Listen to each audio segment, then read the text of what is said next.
रक्षणासाठी आपल्याला उभं राहायला पाहिजे. ठीक आहे, असतील होते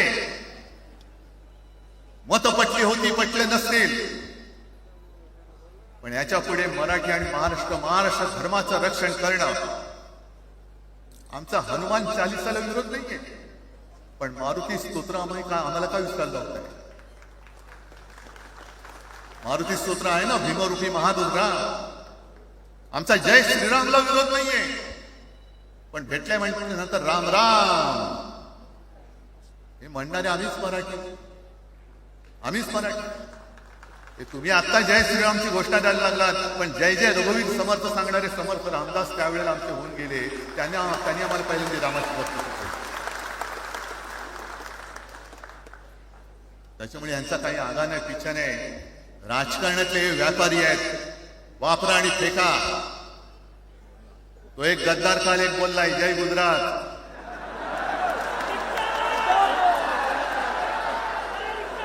किती लाचारी करायची. तो पुष्प पिक्चर पाहिल्यात तुम्ही सगळ्यांनी, गाडीवर हात फिरवून झुकेगा नाही साला. तशी हे गद्दार कुछ भी बोलो उठेगाही नाही. अरे कसा उठणार? आहे का तुझ्याकडे उठण्यासारखं? म्हणजे विचार मी म्हणतोय,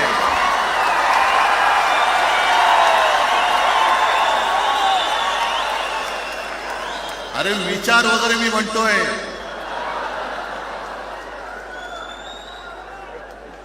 हिंदी भाषेच्या सक्तीला विरोध न करणारा बाळासाहेबांच्या विचाराचं पाईक असू शकेल? आपला मालक आला म्हणून त्याच्यासमोर जय गुजरात म्हणणारा आपल्या बाळासाहेबांच्या विचाराचं पाईक असू शकेल? मग आता जे मला वाटतं कुठल्या एबीपीचं होतं ना, उघडा डोळे बघा नीट. डोळे उघडले, पण आता जर का डोळे उघडले नाही तर पुन्हा कधी उघडण्याची वेळ येणार नाही, कायमचे मिटून जातील. आत्ताच डोळे उघडा, आत्ताच जागे व्हा. आणि आता आलेली जाग जर का जाणार असेल तर मग मात्र स्वतःला मराठी आईची मुलं म्हणू नका, अजिबात म्हणू नका. आणि शिवसेना प्रमुखांनी जे काही शिकवलं, एक तर कोणावर अन्याय करू नका, पण तुमच्या अंगावर जर का कोणी हात उगारला तो हात जागेवरती ठेवू नका.